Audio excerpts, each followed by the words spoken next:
Hey there, folks. Hopefully you're enjoying the holiday season.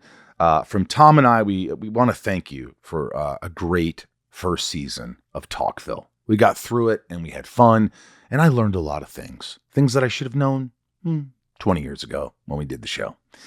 Just a reminder that in between season 1 and 2, we have a couple of bonus episodes, and they're badass. I mean, these are amazingly edited. Bryce kills it. You're going to have a lot of fun. We're putting these out. This week, we have a little guest compilation for you. And then finally, at the top of the year, we're going back with season 2. So be ready. Until then, enjoy yourselves, folks. Be safe. And always hold on to Smallville.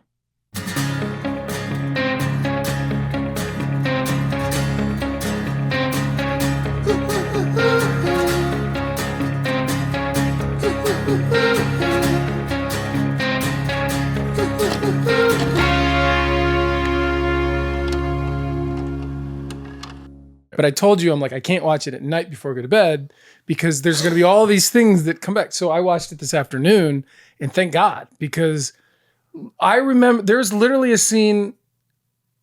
I mean, not to jump right into it, but like literally, like, you know, Clark saves Lex and Jonathan comes in. Dude, I was like, I remember John Schneider being there early that day. Like, I remember there's so many things that come back having watched it, and it's terrifying. It's funny, like I have been rewatching because I've been listening to you guys and I've been visiting season 1 stuff, which is very surreal. You know, I feel like we've gotten to a point now in our lives where it's fun to talk about Smallville.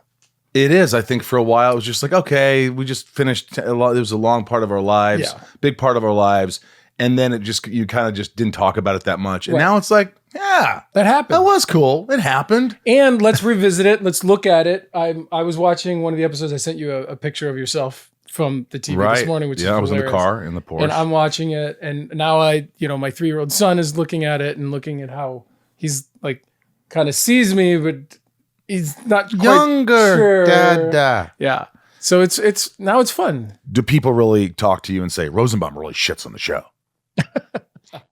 I don't think it's that extreme, but I do appreciate the balance of. I think Tom always finds that, like, you know what, there's something in this, that's to be appreciated, and but your brutal honesty is appreciated, Michael. Listen? Like, even in this episode, I always find positives in each episode, but a lot of times when I'm watching, I watch as a fan. If something's good, I'm in. If something takes me out, I tell the audience this is what took me out. I'm just trying to be. I think it's a good balance. You're right. Tom is much more positive. I'm more realistic. Ryan's more objective. Here, Ryan's here. You need that though. Yeah, you need that, because if you have two people who are just, this is the best thing ever, isn't it? Yeah, it is. Yeah, it's not a very interesting conversation. Well, you'll probably see me upset on this podcast. You saw me upset, I'm sure, on the show itself, on Smallville. Yep. The show is great if Rosenbaum would stop shitting on it. I'm like, I don't shit on the show. I'm just an observer. And by the way, I haven't given it a bad grade, a bad rating yet. It's just that I have problems, which we can't just sit out here and go, yeah, that was perfect. That was great. That was great. Oh my gosh, you were great, Tom. Hey, oh my gosh. You're shitting on the episode. Sorry. You're shitting on it. No, remember that one fan who wrote in and said, Rosenbaum, the podcast is great, but Rosenbaum keeps shitting on Smallville. There's no security monitors. There's nothing going on. I'm shitting on it. 2s and a 1.5 from now Ryan. Look who's shitting on it. This guy. Ryan is shitting on it. I really liked it. My takeaway is, again, Clark's clothing unscathed. It bothered you. You're shitting on the show. What else jumped at you, Ryan? What do you remember? What's your biggest memory? What do you remember? Certainly, what a goofball you were. Oh yeah, yeah, all the time. So much fun to work around. Do you remember the chaos that we remember of season 1? Reshoots and late nights and extra days and not getting stuff done, and so everything's sort of in turmoil. Did you feel that? I think with everybody, they kind of wanted everybody there to just be ready on any given day, which isn't all that fair, but that's the chaos of the show. And the fact that, it's a good thing you had restrictions, because like Tony Todd spent 3 months in the Sutton Hotel trying to finish one episode. Yeah. Oh, and they were very good about, because I mean, when I had another job or something, or when I had to go see my dad, it's when my dad was getting very ill, and I had to spend time with him. He was way across out in Maryland, so they would let me know when that was happening. When there was an Alzheimer's march, that they made sure that I didn't have to work that week. So they were very good with me, but it was frustrating sometimes. But then, like any day I was riding horses was a good day. Yeah. I loved doing all of that stuff. It was so much fun. It was so much. And working with the horses always made me laugh because they always made a scene incredibly difficult. They'd always nudge us, and it was always funny. And I loved that. I was so happy that I got to do that. Here's one that I remember. I want to see the look on your face when I say this. Uh-oh. Be the horse. Oh, yeah. We did an episode where there was a horse. Yeah. And we all waited for the horse. We waited for the horse's trainer. Everyone was quiet when the horse came on set. And everyone worshiped the horse because the horse could just run off at any moment. So I said, there's a lesson in what that horse is doing. That horse is running this whole show. Yeah. And I think when I came back later in season 10, I saw that you, and this is a compliment, by the way. I saw that you had become the horse. Doesn't mean you're problematic. It means right. you are respected. You are listened to, and in many regards, you were revered because of your tremendous schedule. I mean, the schedule that you kept on that show was unbelievable. And I think we talked about that as well. Talked about how physically taxing this was going to be because you were much older when you started Smallville than I was when I started Dukes. And Schneider did that. He was like, "Look at me, son." It was like Was it also kind of like I'm the alpha here? Probably. I think it was. Yeah, I'm the dad. I'm in but control. not in a like condescending way. Not in an actory. I'm more important than you. It's I'm your father, and I'm demanding your attention right now because I'm here to help you with your life. Mm-hmm. It was, you know what I mean? It was like it wasn't like, hey, I used to be on Dukes of Hazzard, so you should listen to me. It was never that. Yeah, it was never that. It was just I'm here to help you. I'm your dad, and man, that's why he's such a big part of the show. It's always my voice. I mean, obviously, I look young, and I'm really, really young, but my you can tell I'm scared because my voice is so small and really high, and I don't have a high voice. Like it's not. It's so little. Like it's kind of. I also remember you. You were making efforts not to sound Canadian, and so there was a management there as well. Like we just watched the episode, and the scene with you and Whitney. You're right. It's a small, almost like thoughtful way that you're talking, which somehow resonates as Lana being thoughtful. But a part of it is you trying to work on your O's, you know what I mean? And I didn't even have a strong accent, but I remember one day on set, Beeman just like made me run words in front of the whole crew. Just like, say that. Like, and it was, and my accent isn't like Ontario accent. So, and my mom never had a Canadian accent. So it was never super, super thick, but that's an interesting thing. I hadn't thought that maybe I was thinking about that at the time, but it's entirely possible until I got used to it, which would have taken a while. Well, sorry, quiet. Greg, real quick, but I recall, I don't remember what the circumstances was, but there's one point where you had walked into one scene, like, I know this is so vague, and you were like, okay, here's what we're going to do. And you were like, this, and somebody said something, you were like, what did I just say? And it wasn't rude. You've never been rude. It was nothing. But you're just like, well, I've been rude. I was more of a dick back then. I've worked on that a lot. I remember I was telling Rosie just before you guys got on that I think Tony Todd set the record for days at the Sutton place. Like he came up for 5 days and he stayed for like 3 months or something. Yes. Yeah. He made so much money. Yeah. He made more money on that than he did on Candyman, he told us. Talkville is brought to you by Athletic Greens. It's funny. I'm going to read this because they gave us notes. Look, if you want to listen about your health and how to be healthier and do something that's so simple and helps me. I'm 50, Tom's 45. We need to start doing these things, and you need to start doing it younger, and you'll feel better. We don't want to promote things that don't help us. So that being said, Athletic Greens kind of sends us like, I like that they say this because this is the most important thing. Most of the times you don't hear this. The number one important thing about this read is you. Yes, what we value the most is your personal experience with Athletic Greens, AG1, in your own voice. Everything else is just a guide. And that, I think, says it all because they believe in their product and so much that they want our experience. And Tom, I mean, I know you love it because when we're on vacation, you're like, got my Athletic Greens with me. No, it's I actually travel with it. It's true. And how do you feel? Do you notice a difference? It's great. There's always that little bit like, man, maybe and then you pour it in the water. And the other thing is it dissolves so easily that you don't need a shaker. You don't need all this stuff. And you don't need to mix it with it. I don't even mix it with anything. I fill up some water, put it in there, shake it up, drink it, and it's gone. And there you go. I accomplished something already. Yeah. And you know what? You don't need to hold your nose while you're drinking it. You know, all those drinks that they're like, oh my God, this tastes like hell. You know what I mean? You don't want that. You want healthy. Tom, these things are so good for you.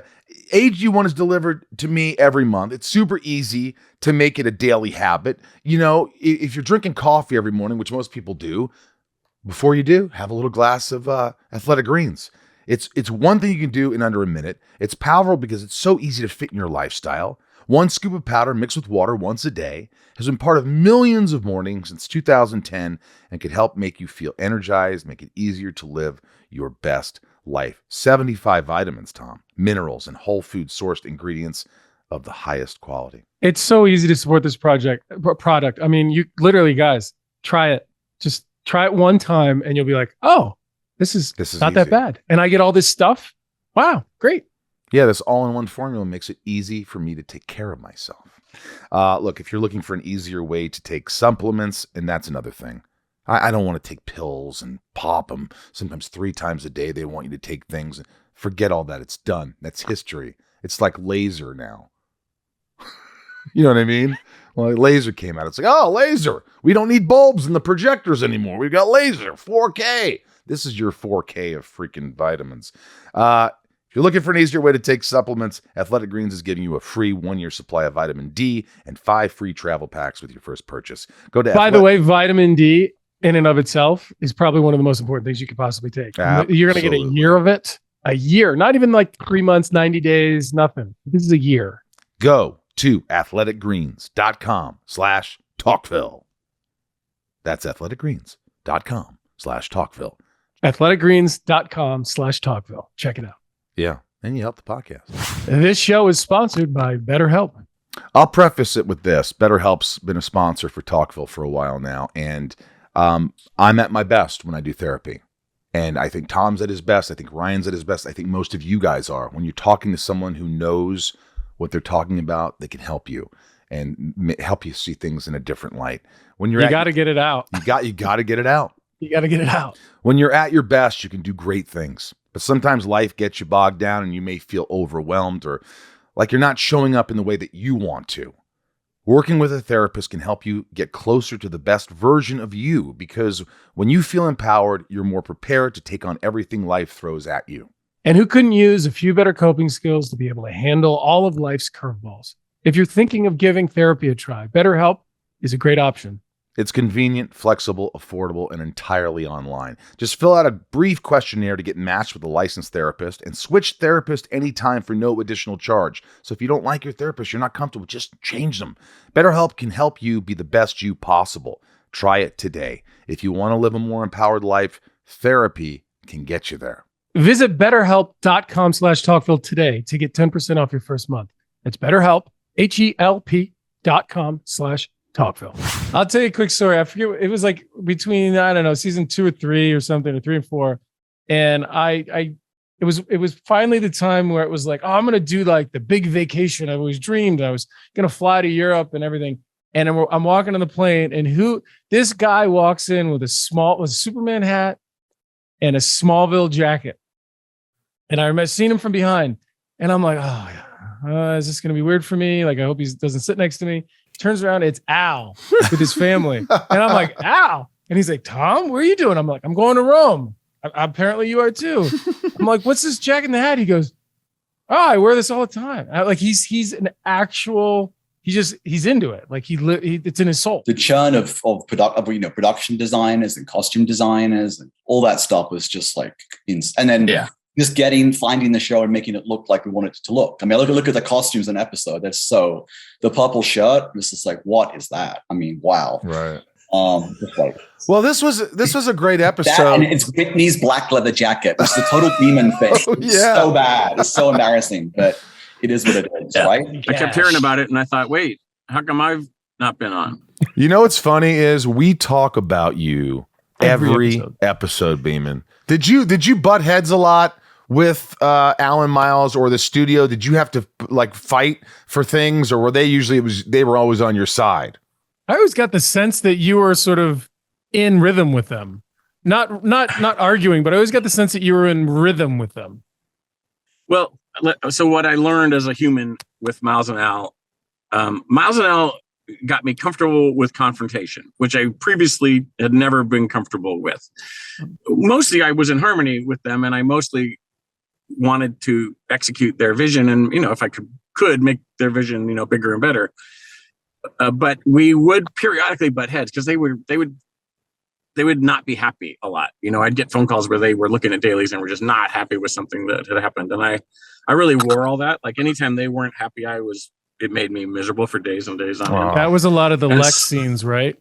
A lot of the Lex scenes. I was just, we're looking at Rosenbaum's performance and what the fuck? What was the biggest hurdle that you recall in that early season when you started as showrunner, when they made that call to you and they said, hey, Greg, we do want you we want you to be more of an integral part of this show. Like Greg goes, let me know if you finished Jitters yet before I accept this job. Even even you remember that. I directed half of Jitters. And but what's also great, Tom, is with all the superhero shows and the multiverses popping up, that it's nice to revisit a show that started it all. I mean, we really did in a lot of ways start it all. Without us, I think, I'm not tooting our own horn, but I am. It's like Smallville kind of started the Flash, the Arrow, all those shows came after us, and they're all great shows. But it's nice to know that we were sort of the what would you call it, Ryan? The Madonna. The Ghana? The Madonna. The gonorrhea? No. The Madonna? I don't know why they came to mind. It's the Madonna of CW superhero shows. Superhero, yes. Because after Arrow is basically like Lady Gaga. Right. This one is the Madonna. Okay. I could, all right. But then you get to an episode like like the pilot or Hourglass, right? And that has some really cool Superman iconography stuff, like Lex for President or Clark Living Forever. That kind of stuff is real cool to hear you guys' perspectives on as well. Glenn was on Smallville and then went on to be the reason and the visual sense in many ways in the heart of multiple shows beyond Smallville. So the DC that's universe, why I always talk about you, because we go to these conventions and everybody's like, do you feel responsible for Arrow and Flash? And I'm like, no, but I think Glenn should. That's what I always say. I'm pretty sure Glenn should. But I'm seeing a resurgence in Smallville interest, at least with regard to my experience there. So I think it's fantastic. It's a shining light. It's going to sound corny, but you know me, I'm a little corny. It's a shining light in all of certainly Warner Brothers television history. And I do believe that Smallville was responsible for starting this whole, or authenticating this whole superhero craze. Absolutely. I think Smallville was the first, really, truly the first show that got it all right. Yeah. Yeah. It was the beginning, right? Smallville's the beginning of a whole genre that's now commonplace. And I think that we were learning how to do it for the entire industry, if you want to know the truth. Like we were learning how to make that show for the entire industry. So it was chaotic. Partly there's nothing you can do about that. If you're going to write gigantic fight scenes, and people throwing each other 35 feet and, buildings falling down and barns exploding and all the stuff that we did routinely, in an era when no one's done that before, and you didn't, and you have to learn how to do it before you do it. Like, and you have to really figure out how we're going to do this thing that no one's ever done on TV. They've done it in movies, but no one's done it like on an 8 or 9 day shoot. There's a certain amount of chaos that goes into that. Why I think season 1 was really chaotic, it was just under budgeted. It's a classic problem that, it was incredible in terms of, it was a show that had to work for everybody. It had to work for the WB. It had to work for Warner Brothers. It had to work for DC Comics.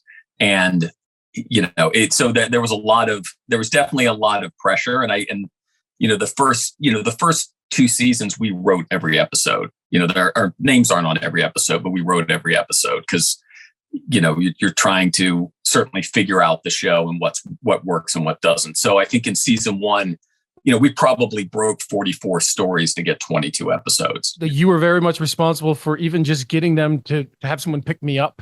You got the cast together to sign a waiver. Gosh, yeah.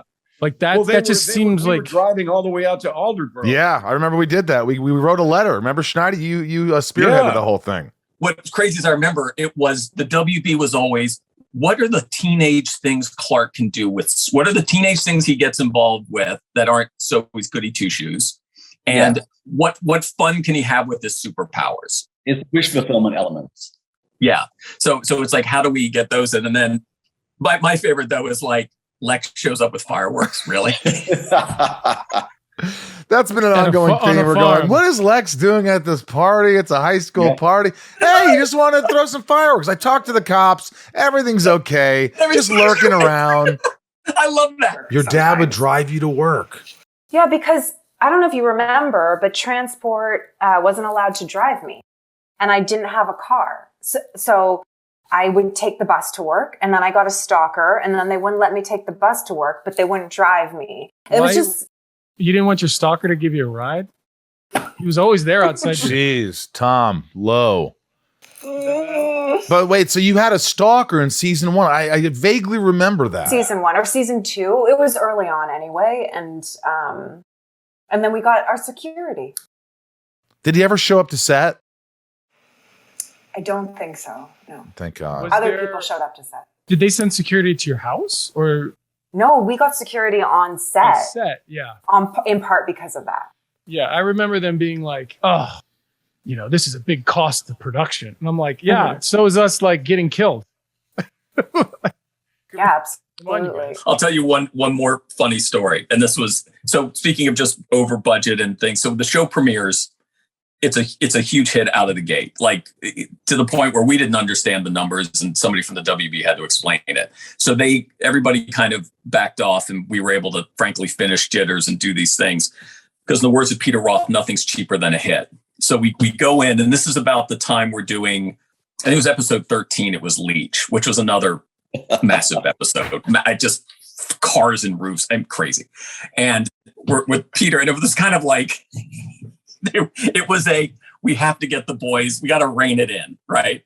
So Peter sits there with the CFO and he goes, I am not giving you a blank check. This is not a blank check. But spend what you need to spend to make the show great. That is not a blank check. And the CFO's face was just like, holy. This was a very valuable asset that Warner Brothers had. It was doing really, really well. And the folks in production, their job is to not spend as little, but be as frugal as they can be. And then they report back to the folks in California. So there was a disconnect there. When you start breaking the stories, you want to make sure that Lex is an integral part of the show. What is his stories per every week? What are you going to do with that? And as Al said, it's like the contrast makes the Kent story resonate more fully. But I think the Kent relationship is great too. I mean, John and Annette have incredible chemistry, and it's like he is that like all-American guy who's just the opposite of Lionel. So it's just the perfect combination and contrast. Because it is about family, and you needed a family. I mean, there was Clark, and I mean the balance needed to be where you were similar. Yeah. So if there were no grown-ups in your life, They needed grown-ups. Isn't that amazing to think that Lionel Luthor wasn't really supposed to be that big of a part in Smallville? Could you imagine, like Tom said, it would have sort of diminished my character, like his, you know, I think that like he needs that presence to see why he became the way he became. Sure. You know, you need to see that backstory. And if you weren't there, I think it'd be a different show. Well, especially if Lex isn't pulling his own weight. Yeah. Yeah, and it gave you something to play against that you could, you know, I mean, who else would you spend the whole season with? Clark? You and Clark would have gotten married. I think that there's been people have pontificated on what if the Kents had found Lex after the meteor shower. Not the tornado. My gosh, yeah, the meteor shower. What if Lionel had raised Clark? Oh man, what if we had raised Lex? You know what? And we talked about that in one episode. Glover was a guest star in season 1. So that was the one thing I wanted to bring up. Glover became such a big part of the series, and I know he was hired as a guest star. Can you speak a little bit about how you found him, how you then understood that we need this guy more, because he's so integral? Yeah, no, he was obviously there's, you know, the Lionel Luthor. We thought it was just going to be like a guest star in the pilot, you know, and I remember Nutter tried to get William Macy to play it. You know what I mean? Like he reached out to William Macy to do it. And then he didn't. And then, so we got Glover, and Maz and I were familiar with John from some of his other TV work. I don't think I realized what a huge, you know, Tony Award winning. We knew him from Gremlins 2, the new batch. Right. Yeah. From Scrooged. Yeah. So it's just, but then he came in and he was just so good. And then again, it's the thing you sort of figure out. The show tells you what it is in a weird way. And obviously it was puberty with superpowers, but it was also a show about extreme parenting. So in order to have the Kent story resonate, you really needed the Luthor story. And, you know, John, to his credit, you know, he would fly in on Sunday on Sunday. Usually he had a Sunday matinee if he was doing a show in New York.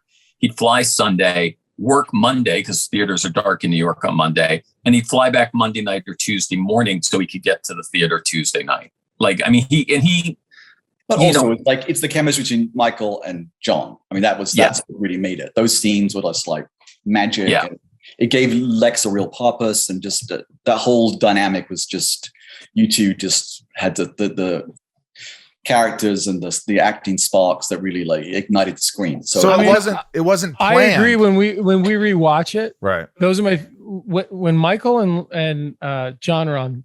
It's so electric. You can't look away from it. Like, yeah, you're right.